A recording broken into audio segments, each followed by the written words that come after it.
Үшкөлтай Сұқпанбердіні және Алаш баспасөзі. Осындай атаумен Алматыда белгілі ғалымдардың басқосуы өтті. Шара баспасөз библиография ғылымының негізін қалаған кітаптанушы Үшкөлтай Сұқпанбердінаның 90 жылдық мерейтойына арналды.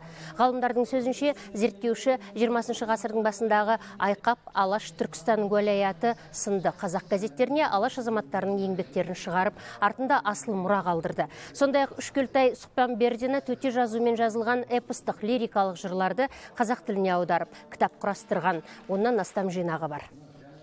Кеңес кезеңінде Алашқа байланысты, Алаш қозғалысына байланысты нәрселерге бәріне тыйым салынған.